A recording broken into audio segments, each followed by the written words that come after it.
The Alternative Dig Talk. Real issues, real talk. Hi Rogers, can I ask you something? Shoot. What does corruption mean? Well, summarily, corruption is abuse of public power for personal gain or for the benefit of a group to which one owes allegiance. For example, when a public office is abused by an official accepting or soliciting a bribe. By the way, private people can be corrupt too, like bribing police officers to escape fines. Okay. So exactly how does that concern me? Well, do you pay taxes? I guess, yeah. What does that have to do with this? Everything. Because those taxes you pay are supposed to facilitate services you use, like water, electricity, roads construction, medicines in hospitals, name it. Okay, that is much bigger than I thought. But it can be stopped, right? Well, yes it can, although it may not be as easy as it sounds. And here is the reason why. Corruption roots are grounded in our country's social, political, economic, bureaucratic traditions and policies. So, what has kept it going this long? I mean, why don't we stop it? Well, the main reason why it has been here for so long is because institutions are weak, either as a result of poorly defined ethical standards of public service, weak administrative and financial systems, or ineffective watchdog agencies. What can we do to stop it? At a national level, we must focus on strengthening the independence and effectiveness of public institutions that fight corruption. At a personal level, we must commit to never giving a bribe. I promise I'll never give a bribe. Well, that's a great decision you have made. Me and you now have to spread this message to all our friends. If we all do our part, corruption will be no more. This message is brought to you by Alternative Digital.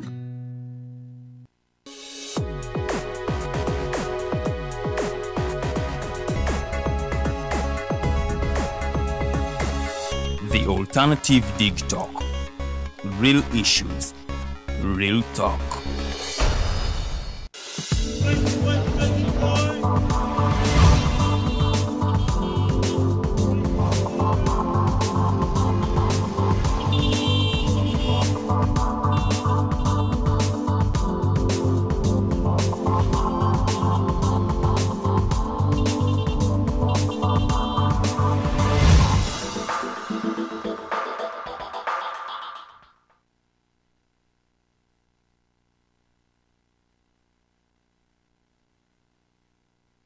Well, good morning, our viewers. Thank you so much for keeping it the Alternative Digital. Today is Thursday. It's the 7th day of March 2024. Mbabuzaako ena gyemusinzidde okutulaba abatulabira wano ate mu ggwanga Uganda n'ebitundu by'eggwanga eby'enjawulo bambi mbebaza mwebale nnyo mwebalire ddala olw'omulimu gwemukola olw'omulimu ogw'ettendo gwemukola mbebaliza ddala mwebale nnyo ate okubanga mutwekuumiddeko nze Omumbejja Luwedde era nga mbaniriza nnyo akanyomero kano ke Kamaiti Global News Updates era nga ngenda kubanga nkuwa ebimu ku ebyo ebikoze amawulire obitegeere era obiwulire ate nsobole oluvannyuma okutuusaako omugenyi waffe olunaku olwaleero mukyala Mirembe Mariam era nga mukyala project coordinator owa Coherinet ajja kubatubuulira Coherinet kyeki era bakola biki oba oliawo naawe atudde waka osobole okuba nga otegera ensonga zino. Tugenda kuba twogera ku nsonga za byabulamu, twogera ku abortion as a health concern, netwebuuza bingi nnyo ebyebuuzibwa ebyetoolodde ku nsonga eyo. So tugenda kuba tubyogerako olunaku olwaleero. Beerako bwe zinaawolera essaawa 4 ez'okumakya munnange nno ojja kubanga bingi nnyo by'otegedde ku nsonga eyo. So omukyalo oyo agenda kuba nga atwegattako ate twongere okudissectinga area eyo, naye nga tannatwegattako njagala kutegeeza nti tuli butereevu ku peegi zaffe The Alternative Uganda okwonokwoosa ne Digital TV gye mikutu kosobola okuba nga otufunira, so nga ate YouTube channel yaffe eri The Alternative Uganda. Nsaba olikinga page zaffe, nsaba subscribing ku YouTube channel yaffe, nsaba tutambule ffenna ate oyige naye nga ate n'okunyumirwa kw'otadde. So abeerako alina ebibuuzo bye byeyagala okwebuuza ku mulamwa gwe nkutegeezeza gwe tugenda okwogerako, kozesa bulungi comment section, tekayo endowooza nja kubanga nzisoma nga show ate tetunnaba kugiwunzika. Ngenda kubanga mpitayitamuko ku updates zaffe ate naawe otegeere ebimu ku ebyo oba oli awo by'otaasobodde kubanga olaba mu mawulire, ffe tujja kubanga ngenda kubanga mbikuwa ebitonotono, nyiza obutakuwa mu bujjuvu bwa nsonga naye ebitonotono nja kubanga mbikutuusako. So ngenda kubanga ntandika n'omukulembeze w'eggwanga General Yoweri Kaguta Museveni, ate nno munnange yagenze mu maaso n'okubanga ategeeza abazungu munnange olw'okutabikanga ensonga z'enkulaakulana ate mu bitundu ebirala okunnokosa n'okukaka amawanga agakyakula okubanga bakkiriza empisa zaabwe. Omukulembeze w'eggwanga General Yoweri Kaguta Museveni yategeezezza nti eky'abazungu okutabiikiriza ebyenkulaakulana mu bintu ebirala kifiiriza bo, era ye n'ategeeza nti munnange nno si mwetegefu kubanga atambulira ku ntoli zaabwe. Omukulembeze w'eggwanga ate yabadde mu lukuŋŋaana lw'ebyobusuubuzi oluyitibwa Uganda European Union Business Forum, era nga luno luli mu nnyonyo. Yayogeredde nno obubaka buno era nga ku mukolo guno kwetabiddwako abantu ab'enjawulo. Kati ng'omugenyi omukulu omukulembeze w'eggwanga ate bw'atyo nno bwe yabadde sayidi eyo, ate n'ayongera okubategeeza nti munnange okutabikanga ensonga z'enkulaakulana mu bintu ebirala ate kibeera nga kibakosa mu ngeri emu oba endala, okunnokosa n'okukaka amawanga agakyakula okukkiririza mu mpisa zaabwe. Omukulembeze w'eggwanga avuddeyo nnyo oboolyawo n'abaako ensonga ez'enjawulo z'ayogera z'ategeeza amawanga gano ag'abazungu oboolyawo ku nsonga y'okukakaatika empisa ku mawanga agali wano ku ssemazinga wa Africa nga babakakaatikako empisa yaabwe. Kakati neera nno munnange ku lukuŋŋaana luno yazzeemu okubanga ayanja ensonga eyo. So boolyawo katulinde ensonga zino gye zinaggwera, ffe tujja kubayirawo nga tubawa updates, tujja kweyongera okubanga munnange no tuzibategeeza. Awo nvuddewo kugulira eryo, njagala ntambule ngende ate ku nsonga endala. Kakati ekitongole KCCA kyayongezaayo ebyokusasula abakozi baabwe abalongoosa ekibuga, era nga kino kyongezeddwayo okumala sabbiiti nnamba. Ensonga nneeno evuddeko kuba nti baagala okusinziira ku minisita omubeezi ow'ensonga za Kampala Kabuye Kyofatogabye yategeezezza nti munnange balina bingi be balina okuba nga batereeza mu nsonga z'abakozi bano, olwo nno ate batandike okubasasula. Kakati ensonga zino ez'abakozi abalongoosa ekibuga bonna zeeyongera okulanda. Kakati zatandika nga bano beekalakaasa olw'ensonga y'emisala gyabwe okubanga girwayo, okubanga tebasasulwa okumalira ddala emyezi egiwerera ddo ddala, ate ena oboolyawo n'omusobyo. Kakati bano nga bakumba gye buvuddeko ne bagenda ku paalamenti okwanja ensonga yaabwe. Kakati updates ze nabawadde olunaku olw'eggulo mwe mwabadde ensonga ya sipiika bwe yabadde asisinkanye Lord Mayor ne minisita wa Kampala, oboolyawo n'abakulembeze ababaka ba paalamenti aba Kampala okunnokosa ne bakansalazi okuva mu magombolola ag'enjawulo okutema empenda ku butya ensonga eno bwesobola okugonjoolwa. Era nawabaawo directives ezayisiddwa okuba nti munnange zikolwako ng'okubasasula abantu bano kwabadde kulina kukolebwa lunaku lwaggulu, so si kuba nti kutandika lunaku lwa Easter, wabula kyabadde kirina kukolebwa olunaku olw'eggulo ng'ennaku z'omwezi 6 omwezi ogwokusatu. Kino nno bangi bakisanyukidde, naye nga bakansala abamu bwe baali mu lukiiko olwo bategeeza nti ensonga z'abantu baabwe bwe zinaaba tezikoleddwako kale bajja kuddamu ate baddeyo bongereyo eddoboozi. Naye kaakati ensonga bwe ziyimiridde olunaku olwaleero kwe kuba nti bano okubasasula kwongezeddwayo olw'ensonga nti waliwo bye beetaaga okuba nga beekenneenya okusobola ate okutandika okusasula abakozi bano. Kaakati katulinde oboolyawo ensonga nga bwe bazirambise nti waliwo bye beetaaga okuba nga batereeza okusobola okutandika okubasasula. Katulinde bwe zinaaba zitereezeddwa abantu bano basobole okubanga bafuna ssente zaabwe okubanga munnange buli akola alina okubanga asasula bwate sipiika bwe yategeezezza bwe yabadde ayogera ku nsonga eno. So oba oli awo n'ensonga ezo ate njagala nsooke nziveeko neeyongereyo ku nsonga endala. Ssaabaminisita Robina Nabbanja yavuddeyo nomunnange n'abaako ensonga enjawulo gye yakonyeeko era ng'eno yategeezezza nti agala wateekebwewo etteeka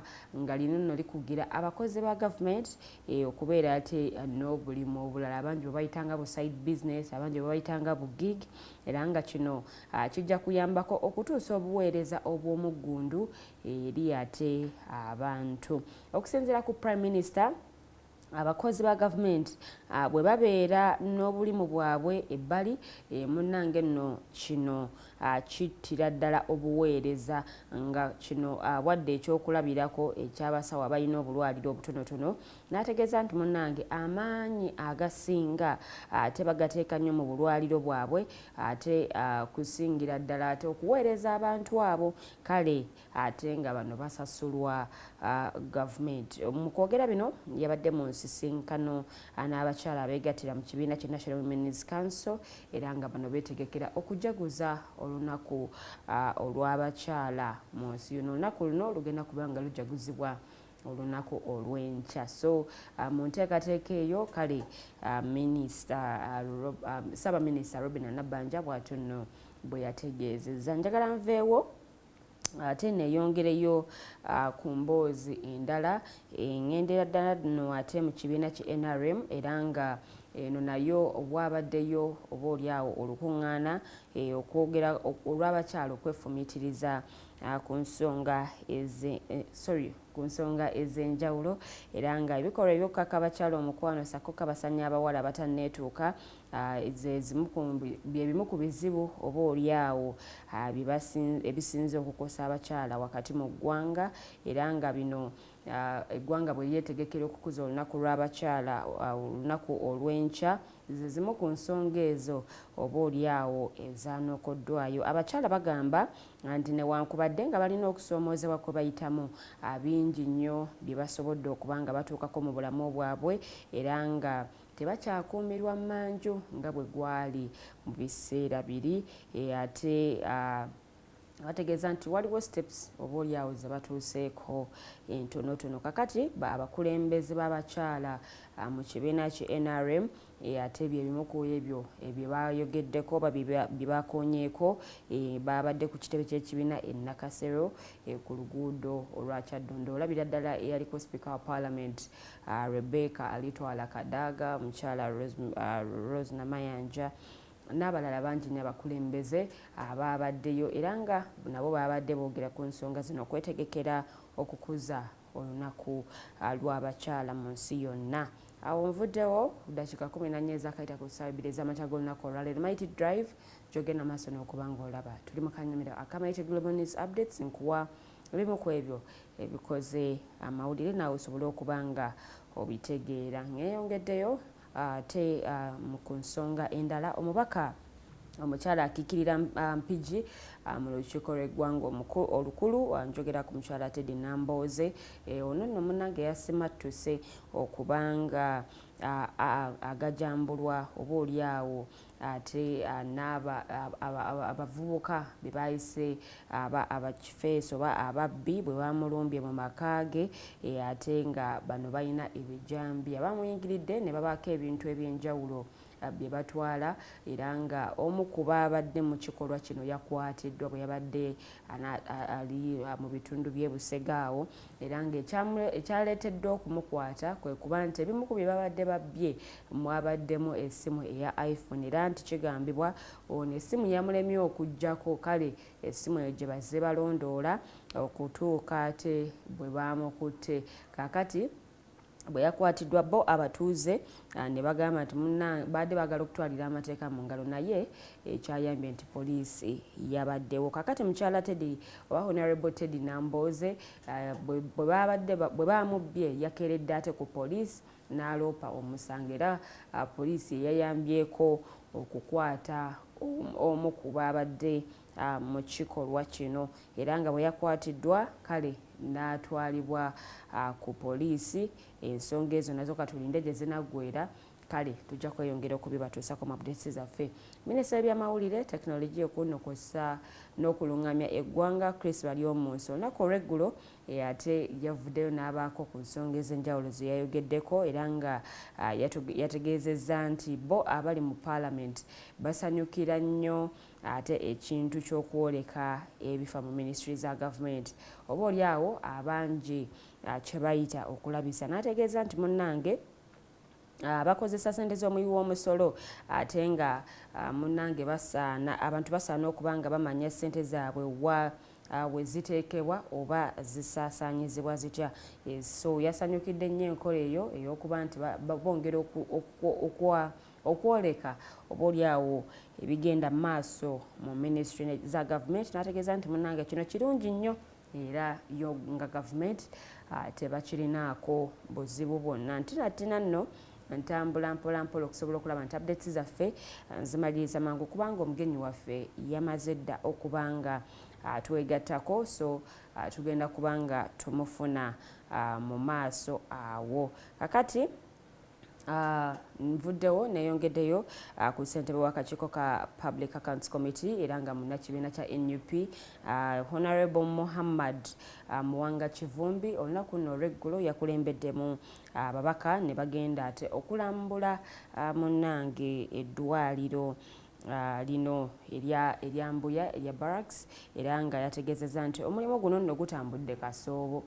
Kumala emyaka 6 bazimba ddwaliro eryali lirina okuba nga liggwa mu mwaka ogwa 2022 naye nga ate tuli 2024 eddwaliro lino terinaba kubanga liggwa. Eddwaliro lino bitundu 7 ku buli 100 bye byakakolebwako naye nga ate omulimu guno gukyali munene nnyo okubanga gumalirizibwa era ne babasaba nti kino bakikole mu bwangu mu June nga tannaba kubanga atuuka. Naye bategeezezza nti eddwaliro lino ligenda kusaasaanyizibwako oba lirina okusaasaanyizibwako obumbi obuwerera ddala 160 on'obukadde ate obugwamu naye nga sofa contractor bwe bamuwako obukadde 69 n'asooka ate omulimu aguteeka ku poosi. So kakati baagala omulimu gw'okuzimba eddwaliro lino gube nga gukolwako mu bwangu kale abantu basobole okubanga ate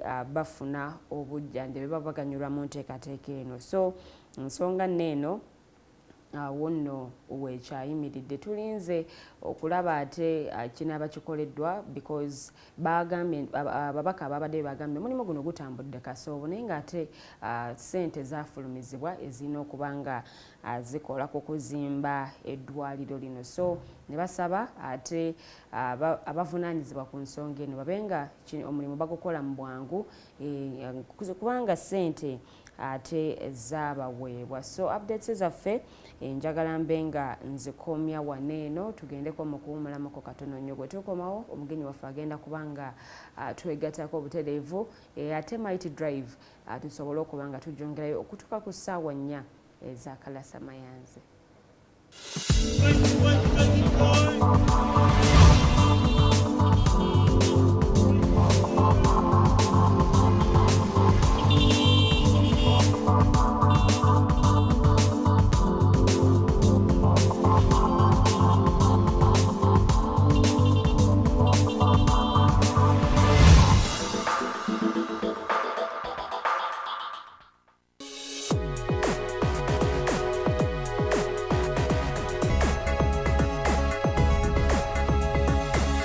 The Alternative Dig Talk. Real issues, real talk.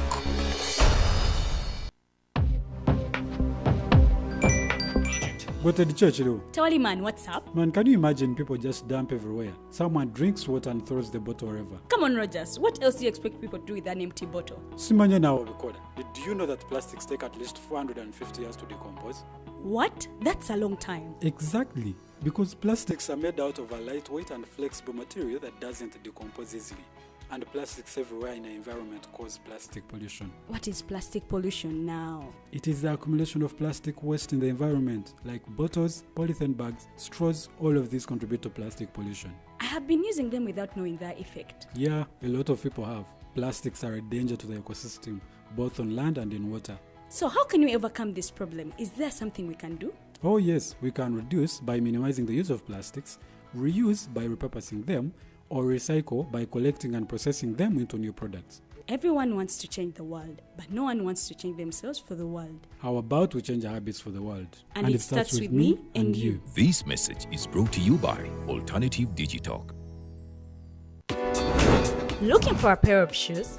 Less Up Stores has a wide range of selection for unisex footwear. We have the best quality of all brands at pocket-friendly prices, and we make deliveries countrywide. Just place your order or reach us on 0772 08 0090. You can also check up at Less Up Stores on all our social media platforms. Less Up, craft your own footprints. Hi Rogers, can I ask you something? Shoot. What does corruption mean? Well, summarily, corruption is abuse of public power for personal gain or for the benefit of a group to which one owes allegiance. For example, when a public office is abused by an official accepting or soliciting a bribe. By the way, private people can be corrupt too, like bribing police officers to escape fines. Okay. So exactly how does that concern me? Well, do you pay taxes? I guess yeah. What does that have to do with this? Everything. Because those taxes you pay are supposed to facilitate services you use, like water, electricity, roads construction, medicines in hospitals, name it. Okay, that is much bigger than I thought. But it can be stopped, right? Well, yes it can, although it may not be as easy as it sounds. And here is the reason why. Corruption roots are grounded in our country's social, political, economic, bureaucratic traditions and policies. So, what has kept it going this long? I mean, why don't we stop it? Well, the main reason why it has been here for so long is because institutions are weak, either as a result of poorly defined ethical standards of public service, weak administrative and financial systems, or ineffective watchdog agencies.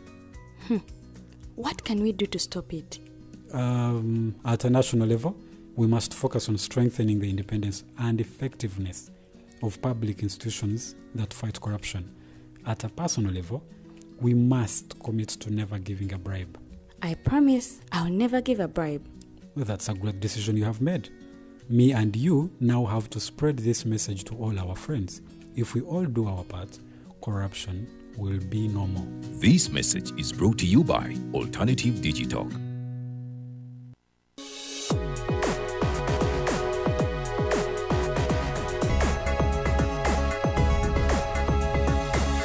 The Alternative Dig Talk. Real issues, real talk.